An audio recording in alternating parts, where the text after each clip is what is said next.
Yeah, hello, sir.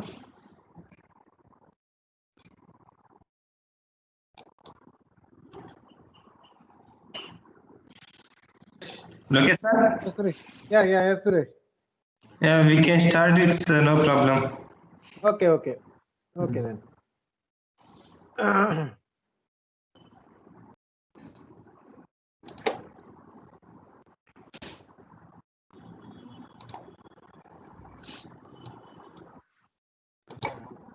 Yes.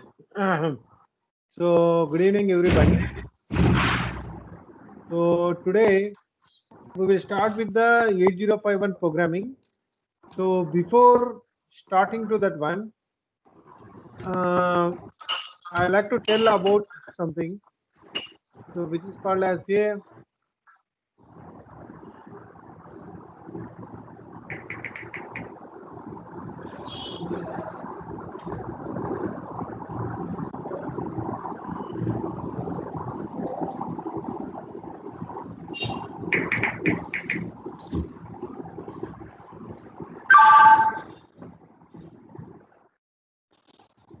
just 1 second, please.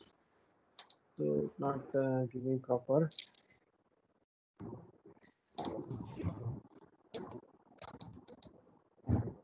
I will try to show.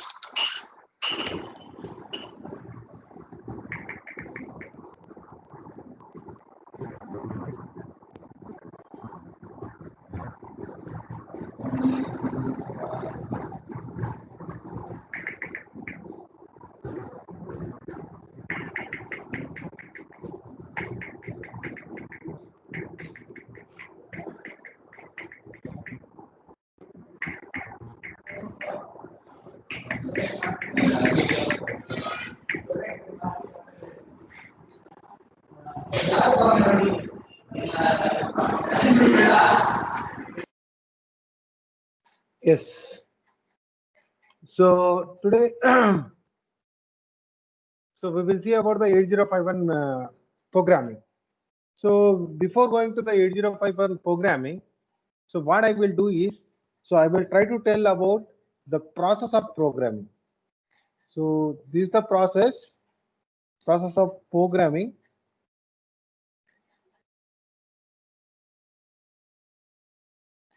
So this process is common for any language or common for any programming. So either we are going to be utilizing, either we are going to be seeing as a C program, or if I need to learn the Python program, or if I need to learn some other programs. So these are the basic steps we need to understand. So these are the process of the programming. So what the process of the programming is, the first is going to be having a problem. So problem description. Let us take problem description. So we need to know the problem. What is the problem? So to which I need to write down a program, I need to know that problem. So that's going to be called as a problem description. For example, write a program to find out the distance between the 2 points in the GPS. So that's going to be called as a program. I mean, that's going to be called as a problem. So whatever the problem, so that's going to be called as a description of the problem. Next.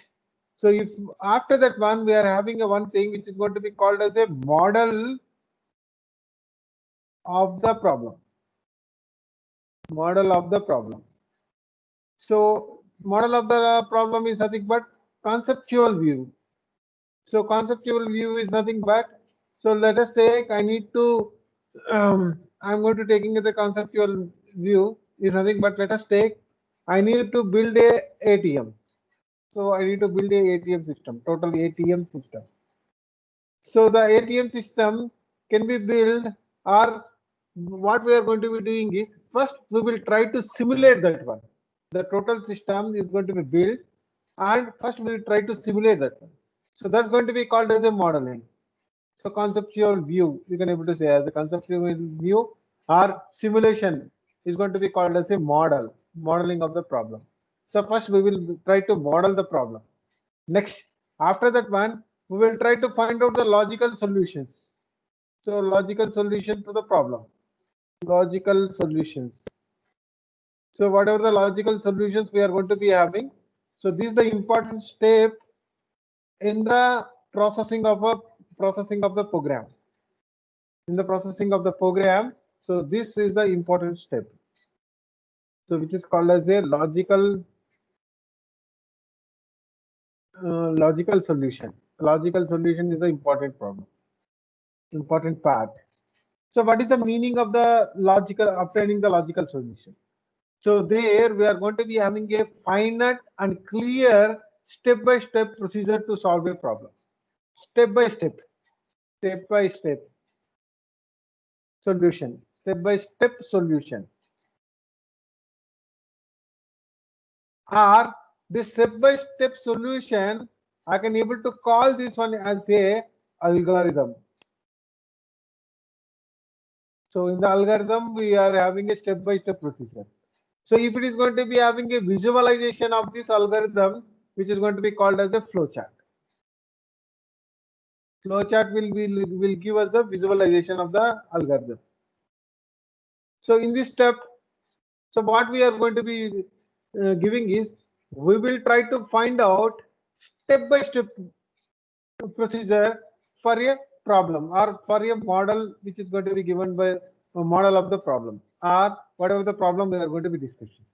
So if after this one, we are going to be having a one more thing which is going to be called as a solution code. So here we will write down the solution code by using the different syntaxes. So we know the syntaxes, and depending upon the syntaxes, we will write the program. So this is how we are going to be having. So from, if you are having a experience, good experience, then most probably these two steps became one. So there is a very thinner line between these two steps. So it became very thinner, and we are going to be having a, with experience, the separation between these stages became very blur. Okay, so like that, this is how we are going to be. But in real time, what we are going to be doing is, we will try to find, first we know the problem description, then we will try to go for the, directly go for the solution. So we will start the programming and we will try to go for this one. This is the bad method of the programming. Don't go like this. So first, try to put the problem into the model. Next, try to find out the algorithm, step-by-step procedure, what we need to do. And then we try to write the program. So I will take a problem ATM system. First, ATM system problem description is, I need to read the ATM card and dispense the cash if the ATM card is authenticated one. So that's the problem. That's the problem description. So what the description is, if I take the ATM system, so in the ATM system, the problem description is, so read ATM card, read the ATM card,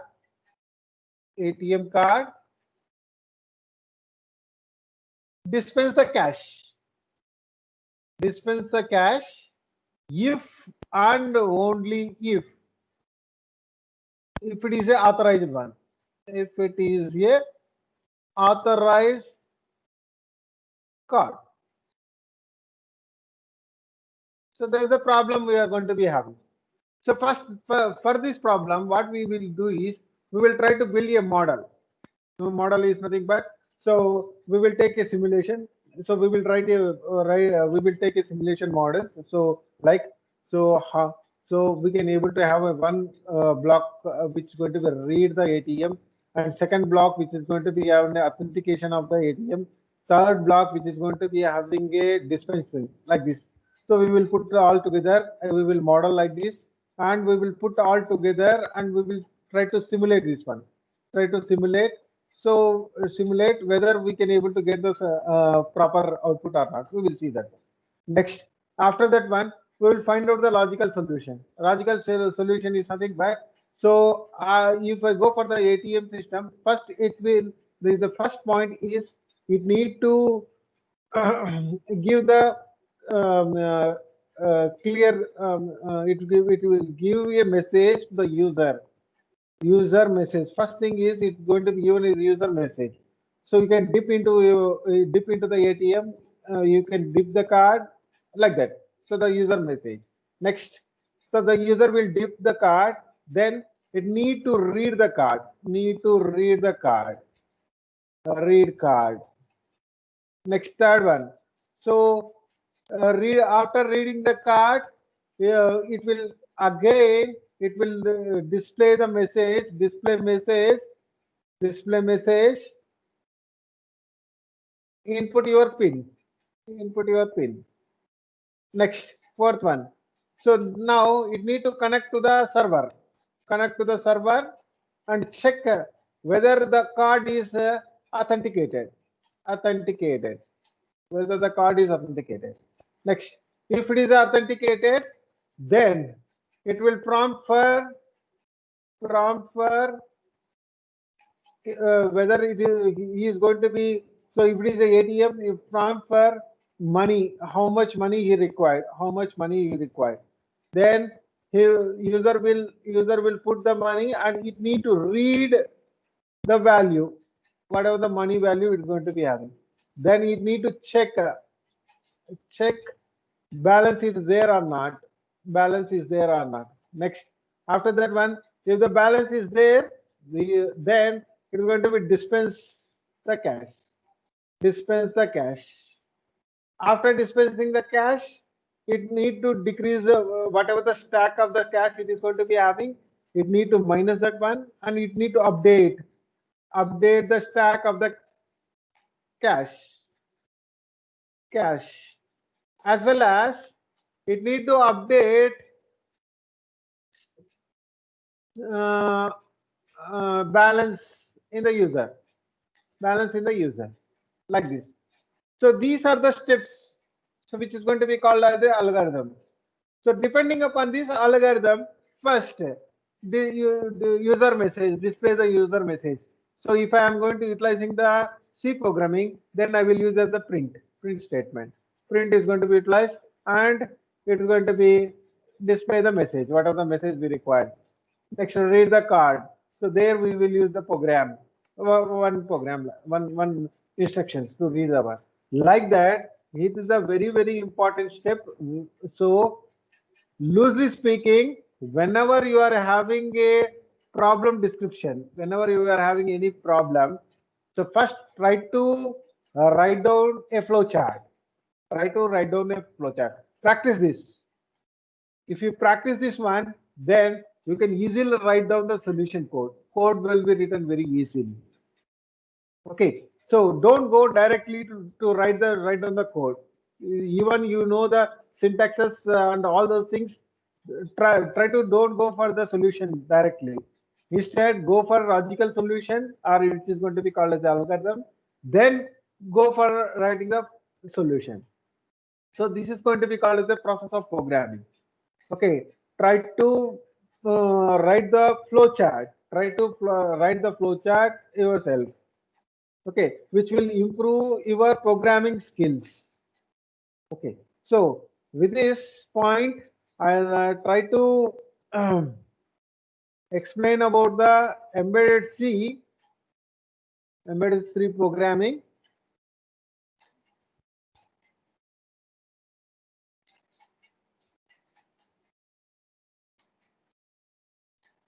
So now I am starting to share my screen.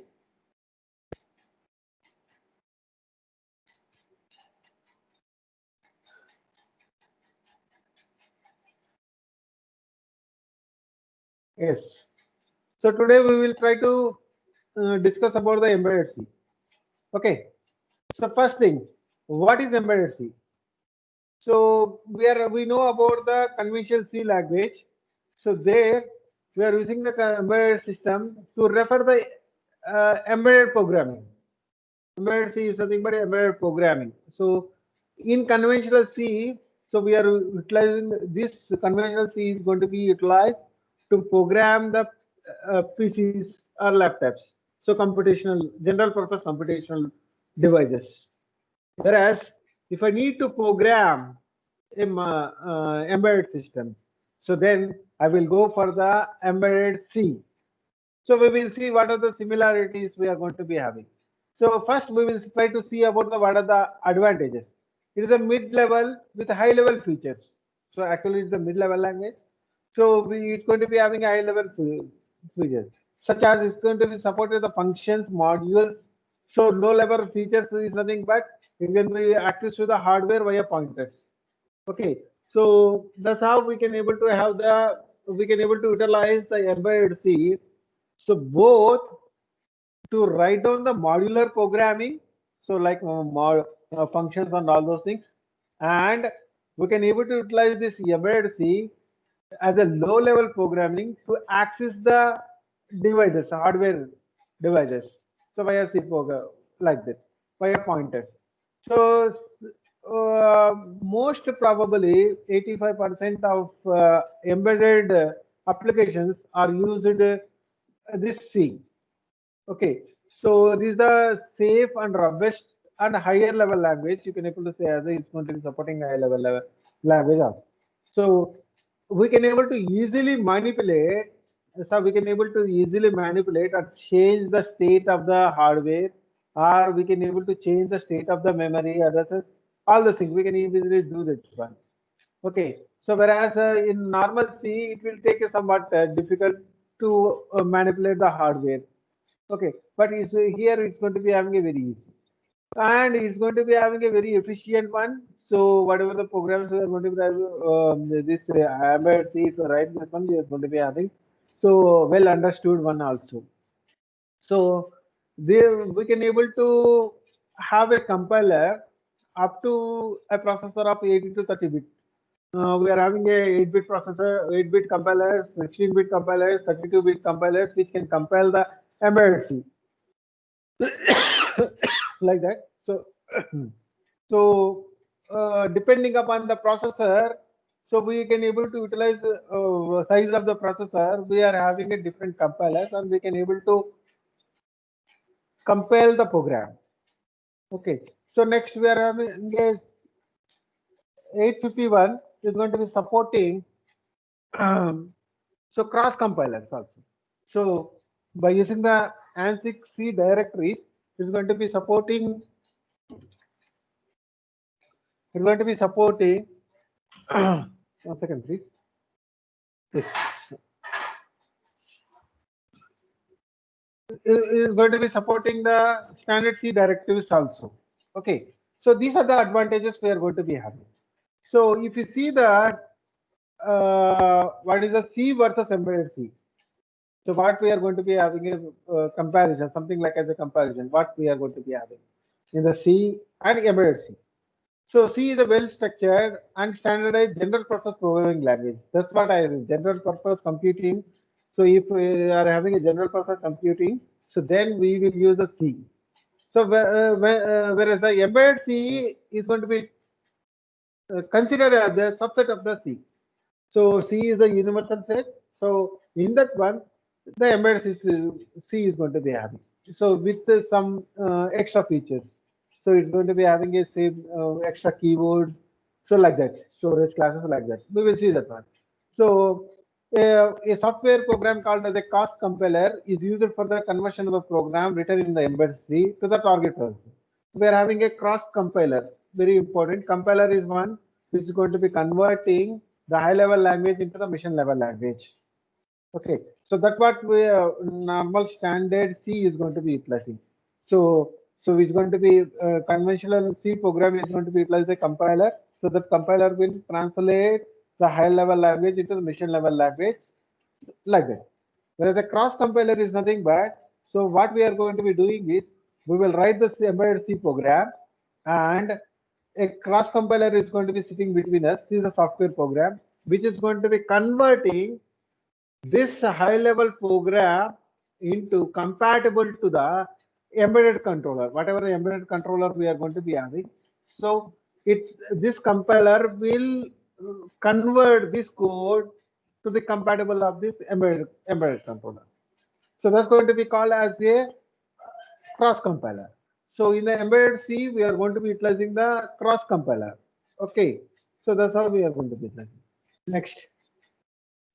So we need to know about the compiler and cross compiler. What I have told you, the compiler is nothing but a software tool that converts the source code which are going to be written in the high level language to a particular operating system running on a specific general processor architecture. So something like as a processor. So loosely speaking, compiler, C compiler is going to be utilized in the laptop. So general purpose computing.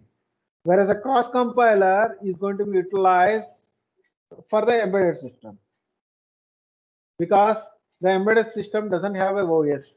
So that's why we require a special program which is going to be called as a cross compiler. So which is going to be converting whatever the program we are going to be writing into compatible to that uh, particular microcontroller. Next, so we know the keywords. So in the C, we are going to be having a keyword which is going to be called as the reserved names. Okay, so these rewards are going to be written in the lowercase letters. So like int, character, double, float, wide, while, for, long. So these are going to be called as a keywords. So which are going to be, so we are having a 32 keywords in the ANSYS C. Okay, so next we are having identifiers. So identifiers is used names or labels. So these are going to be contain the uppercase and lower cases or numbers, but the condition is, so we are going to be allowing only one identifier which is called as underscore when we are going to be writing any letter or character. So that's the identifier. Identifier is nothing but we can able to identify. Next, we are having one more thing which is called as the storage classes. So storage classes is nothing but how the visibility of the particular variable. Let us take int x. So in the int x, what is the visibility? So if we are having a functions, different functions, if it is called from one function to another function, what happens to this visibility level? So whether this particular x variable is available in the which is available in the function one is available in the function two. So that's going to be called as the storage classes. So there we are having a different storage classes. So four storage classes. So we can able to say as here like this. So first one is going to be called as a auto, register, static, and we are having like this static and external. Okay. Okay. So these are the storage classes. So depending upon this one, the scope is going to be changing. Okay. So if it is having a same, so auto is nothing but. So for example, if I am an automatic, I int x is nothing but auto storage class. So what is the meaning of that one is, if the program ends, this variable gone, the value of the variable is gone. That's the thing. Okay. So R, it is available in the same program which it is defined. It's not available in the remaining programs, or it's not available in the remaining functions. For example, let us take, I will take a difference, global variable and local variable. So we can able to say as a auto is a storage class which is used by the local variables. Okay. Okay. The scope is accessibility is restricted within the function where the variable is declared. It doesn't require any initialization. Next, whereas if I go for the register, so this is going to be register is a storage class. So it's going to be having a importance of this one is, so in order to reduce the access time, so we don't go for the memory. If I require any variable, we don't go to the memory. Instead, go to the register. The value of the variable is available there. Then we can easily, the speed of the accessing of the variable is increasing. So that's going to be called as a register storage. So it's going to be having a scope same as the auto. Okay. So it's going to be kept into the CPU registers. Next, static. So it's going to be called as a local variable. So life is that of the program. So for example, it is going to be retaining the value throughout the program. So by default, in the auto we don't have any initialization, but in the static we are going to be having a 0. Okay, so that is the difference we are going to be having, and it is going to be retaining the value throughout the program. So if it is going to be having a program, so that throughout the value is going to be retained. Next, accessibility depends on where the variable is declared. So if it is going to be having a static declare inside the function, so it's going to be available in that function. Okay, if it is not if it is declared in the main program, then it's going to be available in the main program. It's not going to be available in the function. Next, external. So external storage class. So across the multiple files or multiple functions, you can able to say that this is the global variable.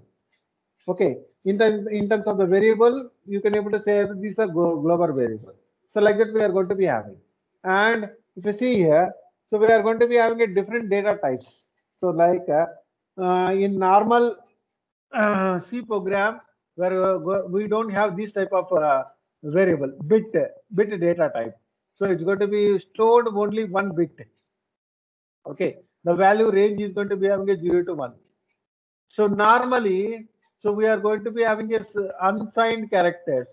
So unsigned character 8 bits is going to be utilizing or 1 byte. So the value range is going to be having 0 to 2 byte.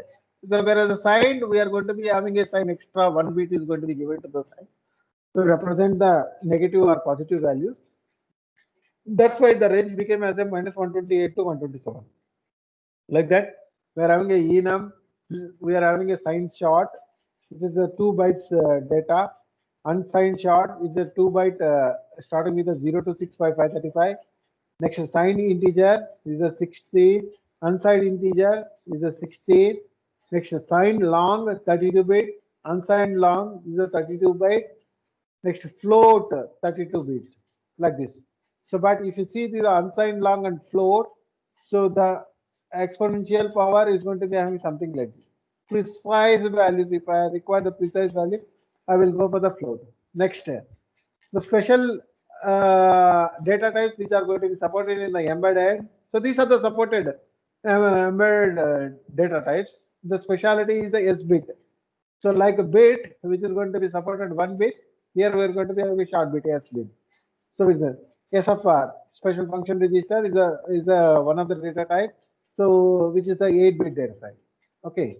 So like this. Next. So we will start with the unsigned character. Unsigned character. So the unsigned character is going to be having a data types which is going to be range in the 8-bit from 0 to 255. So unsigned character is there is no sign is going to be utilized. So that's going to be called as a unsigned character. So it's a very important to specify the unsigned in front of the character, because if you don't uh, put the unsigned, then it's going to be taken as the signed characters. Okay, so here the 8051 having a limited number of registers and data RAM locations. So using the int in place of char can lead to a larger size of the exa file. That's why, so we are going to be utilizing this unsigned characters. Okay, unsigned characters. Next, for example, let us take, so I will start to write a program, a simple program. Okay, so I will try to explain you this program. Okay, please try to listen carefully. So the problem description is like this. Write an 8051C program to send hex values for ASCII characters 1, 2, 3, 4, 5, A, B, C, and D to port 0. Okay, so I will try to explain this one.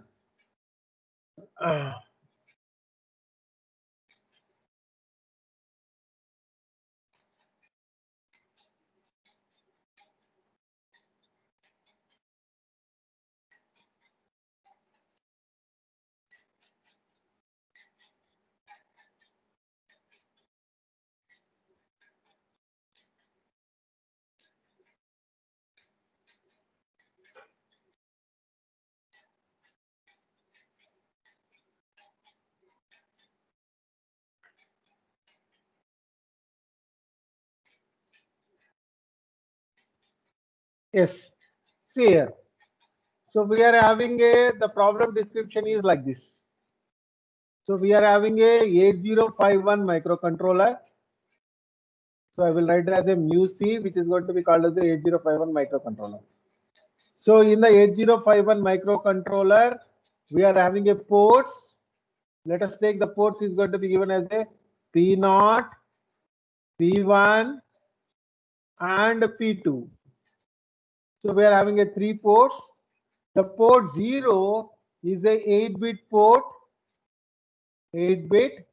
So we can able to write down as the P0.1, P0.2, P0.3 up to P0.8. Sorry, P0.7. So then it became as a 8-bit. Like that, we are having a port 1, P1.1, 1.2, like this, P1.7. Like this, P2.02, P2.7. Okay, like this we are going to be having.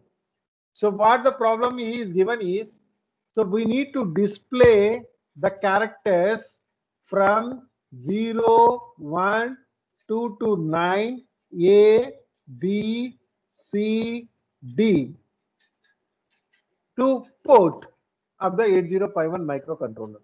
This is a problem. Okay, so how we can able to display that one? Okay, so for that one, see here. So first, so this is going to be called as a header file, which we need to include for every program in the 8051 embedded C program. Hash include reg51.h. So in this one, it's going to be represent in the definition of the function. What all the registers are available, all are going to be defined in this header file.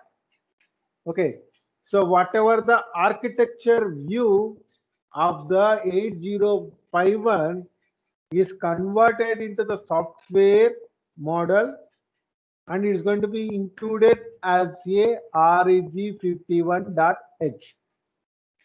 So 8051 is going to be having a registers, it is going to be having a PSW, it's going to be having a memory. So all the physical components are going to be converted or modeled as a software components, and these are going to be put into the reg51.h. So as we are writing the 8051C program, that's why we must include reg51.h. So that's the first point. First instruction we are going to be having. First statement. First statement is hash include reg51. Void main, like C program, the embedded C program also start with the main. So this is the main function which is going to be returning a null. Void main is nothing but it's going to be returning null. Next, we can able to see here unsigned characters. Unsigned characters of a array of num. So in this array, we are going to be taking all the values 0, 1, 2, 3, 4, 5, 6, A, B, C, D. So the solution for the problem is, first we will take an array. So because in that we will put all the data which we require to send to the port. Okay. So here the port which I am using is P0 port. How much data we are going to be having is, we are going to be having the data 10. So 10 times I need to read the array. So for reading the array in a loop, we require the loop statement. That loop statement we can able to utilize as the while, for, or anything like that. So here I am using the for loop.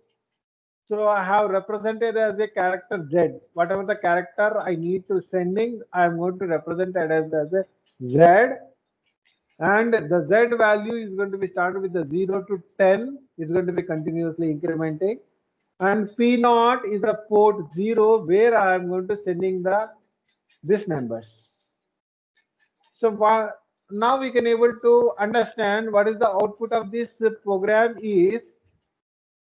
So the port P0 is receiving continuously from 0 to D.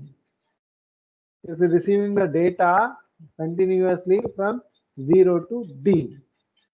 So this is how the ASCII characters which are going to be having is going to be continuously sent to the port 0. Okay, so like this is the first program we have seen. Next, yes. So this is the another program. So we need to toggle all bits of P1. So let us take. So what is the use of this program? So first, I will try to explain this one later.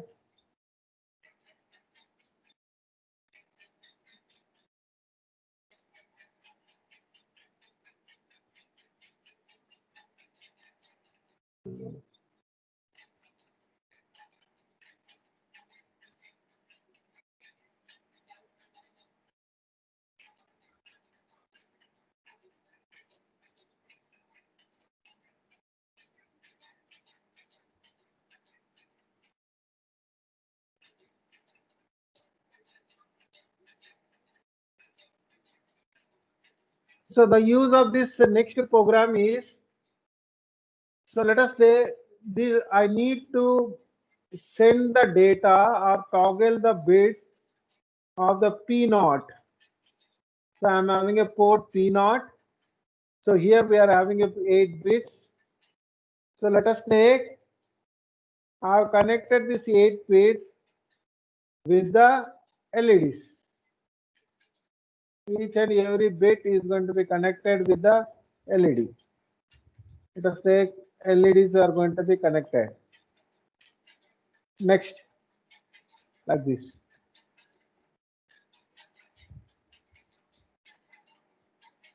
Like this.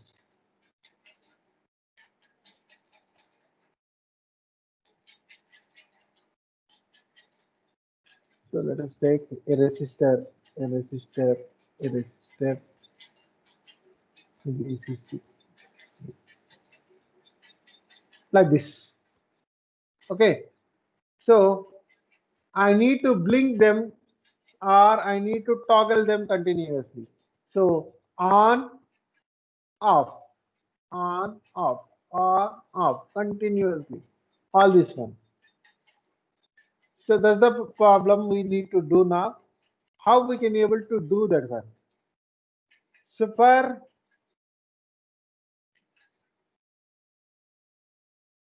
that problem, so this is a very simple one. So you can be able to easily understand this one. So that's why I have given very simple one. So we need to toggle all the bits continuously. We don't want to stop. Continuously means infinity time. So that's why we are going for the infinity loop first one. So you know this one now. So the first one is the hash include reg51.h. So this is a header file for the 8051 microcontroller. Next is the main with the void return, main function with the void. Next, for, if I don't give anything in the for, so it's going to be called as a infinity loop. Like that, we are having a one more infinity loop. What is that one is, if I give the while bracket 1, that became as an infinity loop, because while inside that one is always true, then it's going to be continuously executing that one. So this is going to be called as a continuous. For continuous purpose, we are going to be utilizing this for loop. Next, P1 0x55. So what is the meaning of this one? So 55 is nothing but, so if I write this one into the uh, binary, so which is going to be given as a 1 01010101. The meaning of that one is, so 55 and AA. So see here. So this simple one. I don't take much time. Yes. 0x55. The meaning is, so 5 can be written as here 0, 1, 0, 1. This 5 can be written as a 0, 1, 0, 1. This is the 8 bit. So this is going to be given as the P 0.1, P 0.2, 0.0, 0.1, P 0.2, like this, P 0.7. Whenever I give 0 to LED, the LED will off. Whenever I give the 1 to the LED will on. According to the data, whatever the data we have given to the port P0, what happens is, so let us take this a P0, then it will be on position, is the on position. So it will be off. The next one is the on. Next one it will be off. Like that, the P0.1 will be off, like that. So one in the on state, second one is the off state, like that. So P 0.1, whatever the LED is going to, let us take a LED 1, LED 1, LED 2, LED 7. Okay. So LED 8, let us take this LED 8. So LED 1 will be on, LED 2 will be off, like that, on, off, like that. So LED 3 will be on, LED 4 will be off, LED 8 will be in the off condition, like that. So that's the use of the 0x55. If I see the 0x, which is going to be represented as hexadecimal, A is nothing but 10, 1 0 1 0 1 0 1 0. So first I am sending this one, later I am sending this one. So 1 is nothing but here is 0.7 became as a, now it became as a on, this is the off. So P 0.7, P 0.6, P 0.0. So this is the off. Okay. If I send the first one, then the response of the LED is going to be like this. If I send the second data, the response of the LED is going to be like this. So continuously, if I send this data continuously, we can also able to distinguish, and we can able to see that continuously that the lights will be on and off. Okay, this is going to be repeated continuously forever. So this is the simple program. This is going to be toggling of the LED. So these LEDs are going to be connected to the particular port. So we can able to change any port. Either we can go for the P1, or either we can go for the P0, either we can go for the P2, P3, like that. So whatever the available ports we are going to be having, or whichever the port we are going to be connecting the LED. So we are going to be giving the data to the particular ports. Okay, next. We will go for the one more thing, which is going to be called as the signed character. So the signed character is going to be the last bit is going to be representing whether the D7, the last bit, which is going to be called as the D7. Let us take D0 to D7. The D7 will representing the whether the value is a minus, negative, or positive. So that's why I'm having a only 7 bit. That's why the range became as a minus 128 to 127. So we need to use this signed character unless it became as an unsigned. So that's why we need to represent the signed. Okay, next. Please note, please see here. So write a 8051 program to send the temperature range of -4 to +4 to port P1. So I need to send the data -4 to +4 whatever the data we are going to be having in between the data, I need to send to the port 1. Okay, so port 1, I need to send the data. So sending the data is nothing but port 1 is equal to something, then the data will be sent. What data I need to send? I need to send the data between the -4 to +4. Okay, so that's why I will take this data as a array. So this is the array. So where I am going to taking the data. So -1 +1 +2 -2 +3 -3 +4 -4. Okay, I'm going to sending this one. So then important point is unsigned character Z. Okay, so whenever I'm going to using as a unsigned character, so then it's going to be giving as a like this the Z value, because whatever the value we are going to be utilizing here for the for loop, that must be unsigned, but the data which I am going to be showing into the port 1 must be signed. So that's why if I am not giving anything here, okay, you can able to check this char my num only, whereas this one I have given as an unsigned char. So that's the difference you need to understand. If I don't give any keyword in front of the char, it became as a signed. It can accept both positive values and negative values. Whereas if I give as an unsigned character, then unsigned, it is going to be taking only positive values from 0 to 8. Okay, so the output directly we can give the my num of z. So z is first, z is equal to 0 is going to be showing as a 0. Z is equal to 1, it's going to be given as a +1. Whereas the z is equal to 0, 2, it is going to be showing the -1. The -1 is going to be telling in terms of the 2's complement. So it's going to be given as a FFH like this. FEH, next one. FDH, FCH like that. So up to what values is going to be showing up to 8 values. Okay. So this is how we can able to represent the signed and unsigned characters.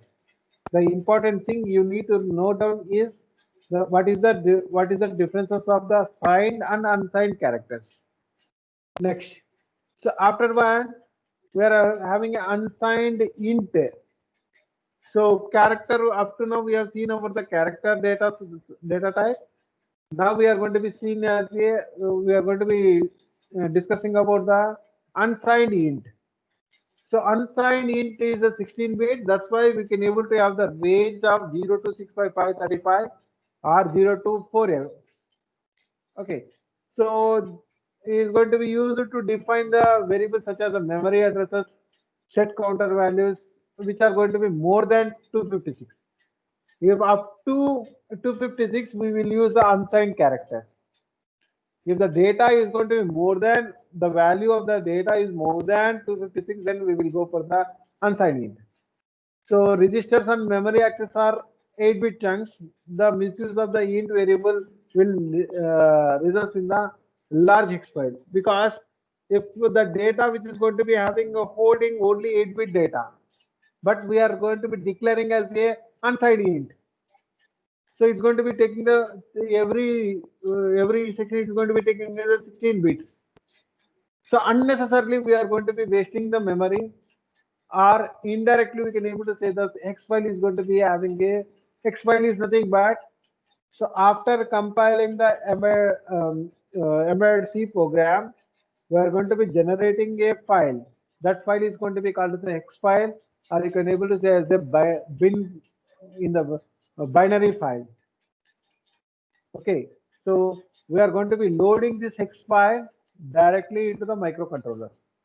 So in the coming classes, we will try to in the real time. So we will try to utilize the Keel software and one flash programmer, and we will directly show how to flash the program or how to load the hex file into 8051 microcontroller. First, I will try to give the basics. So after that one, we will go for the hands-on. How we can able to do that one, all those things. Sorry. Next step. So C compiler used signed int as a default if unsigned keyword is not used. Same thing as a character also. So the signed int is going to be having a last 15 bit is going to be represent the either it is the value is the positive value or negative value. That's why instead of 65535 we are having a 32768 minus 32762 plus 32767. So that's the range we are going to be having. Okay, next. After this one, we are having a one important thing. So S bit, which is called as a single bit. If I required only one bit, single bit, single bit addressable data. For example, we are having a special memory. So where we can able to 2023F. So where we can able to byte addressable. So we can able to store the data. Sorry, bit addressable. We can able to store the data or retrieve the data bit wise. So for that purpose, so we are going to be utilizing the keyword which is going to be called as the S bit. So to access the SFR registers. Okay, next we are having a bit and SFR. The bit data type allows the single bit of the bit addressable memory space 202F to access the byte size SFR register. So SFR registers are going to be having a byte size 8-bit size, but we can be able to by using the bit and SFR, we can be able to access single byte from the SFR registers. One byte, each and every byte can be accessible. Okay, so next. So I will discuss about one more example. So here, write the 8051 C program to toggle bit D0 of the port P1 for 50,000 times. Previously, we have seen about the infinity type. There we have used the for loop infinity for loop. But here, what we required is we need to toggle the bit. So first you need to on, again off, on, off. It must do like this. How many times? It need to do this for 50,000 times. Okay. So try to analyze the program. Try to think it out. How we can able to solve this one. Okay. So I'm using I need to toggle only one bit, not the entire port. The port is going to be having 8 bits. In that one, I need to toggle only one bit. The bit is P1.0, port 1.0. So for accessing single bit, I may use a keyword which is called as a S bit. Okay, and this S bit I am utilizing as a global variable. So these are my bit, S bit, my bit. So these are variable name. So what the variable is S bit. So it can hold only one data, one bit data to the P1.0. So this is how we can able to represent the P1.0. Okay, P1.0. Okay, so it will tell so which bit I need to make the toggling. Okay, now you can able to see here for 50 times. First, I am going to making the my bit as a 0. Next, I will make as a 1. Okay, then I will go for again 0, 1. I will go for like this. I will rotate. I will do this one up to 50,000 times. Okay, so this is the program. A simple program.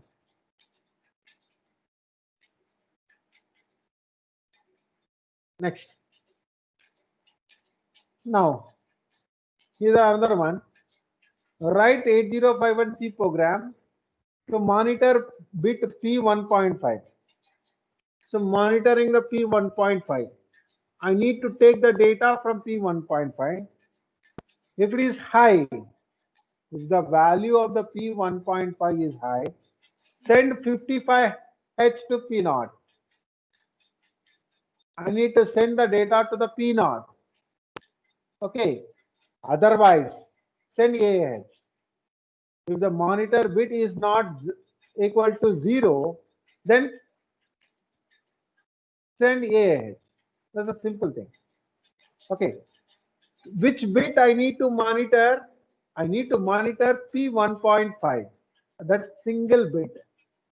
So that's why I will declare that variable or that port as a S bit, my bit P1.5. First, I will make my bit is equal to 1. Why I need to make as a my bit as a 1 first? So in order to make the P1.5 as the input, if I make P1.5 as a 1, then P1.5 became as an input. If I make P1.5 as a 0, then the P1.5 became as the output. So that's the important thing. Okay, because in our problem, I need to monitor the P1.5. So that's why it need to take as a 1.5 as an input. So that's why first I will give P1.5 as an input. Okay, next. This is our infinity loop. If my bit value is equal to 1, so here I am giving as a input. I am making as a input P1.5 as an input. If whatever the data we are going to be reading, that will be stored into the my bit. In my bit, it is going to be equal to 1. If it is equal to 1, send PPA 55H to the port P0. Else, send AH to the port P2. Okay. So try to analyze. It's a very simple program. Please look it into this one. Okay. Very simple one. Okay. Next. Please try yourself. Write a program to get the status of bit P1.2, save it, and send it to P2.5 continuously. Same as previous one. So here I am using the P1.5, monitoring the P1.5 and sending the data. Here also same. Write a program to get the status of the bit P1.2, port 1.2, save it and send it to the P2.5 continuously. Okay. So here I will give the 1 minute time. Try to analyze.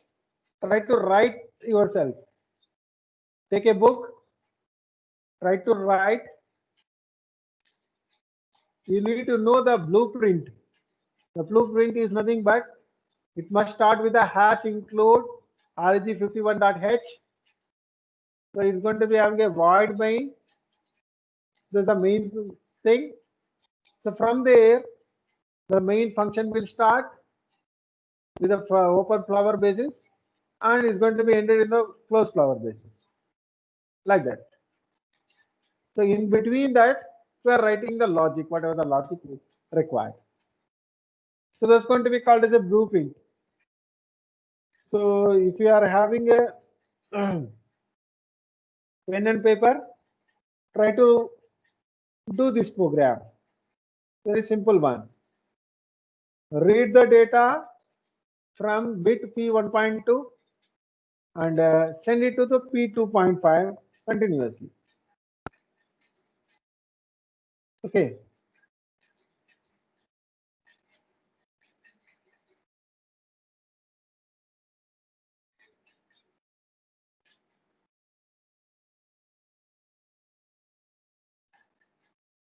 If you are understood the previous one, you can easily write down this one.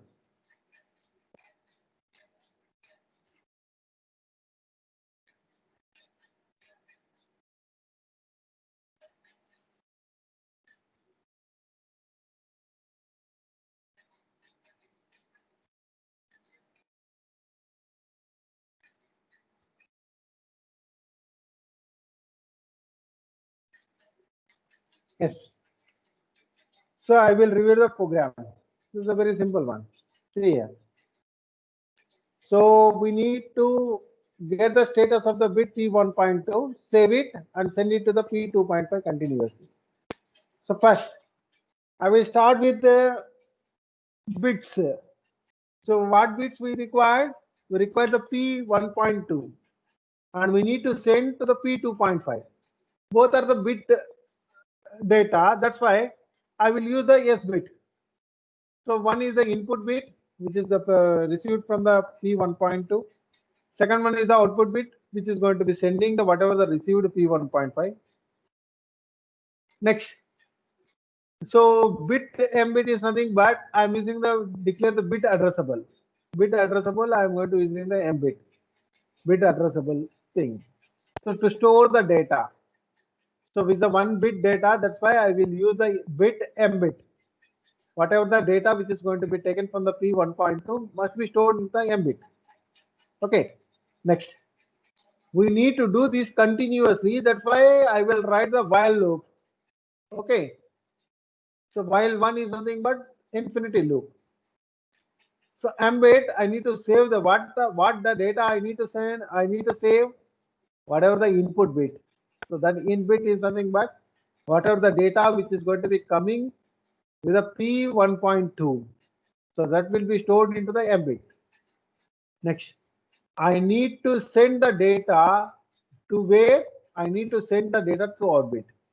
So from the M bit is going to be sent to the outbit P2.5 like this. So this is the program we are going to be having. So reading the data and sending into the another port. Okay. So this is a very simple program. Okay. So with this, we are going to be completing the today's session. So anybody having any doubt, please ask me.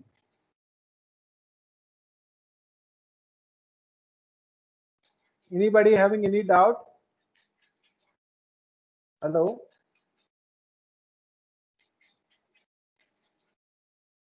I don't think there is a Hello. chat box here.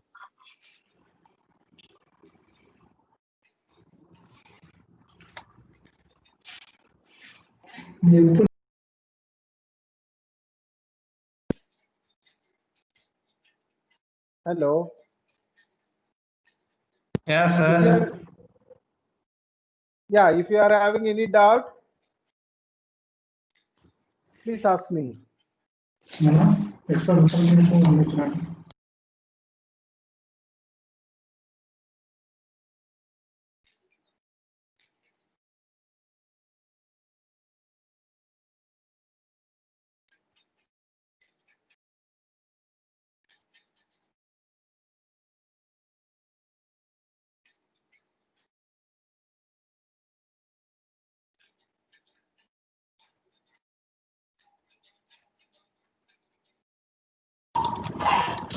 Yeah, participations, we have any queries?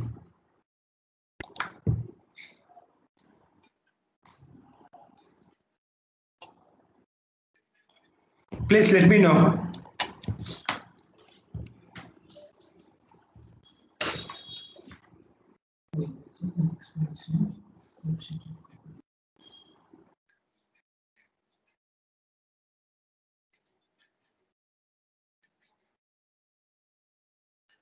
So you can able to mail also.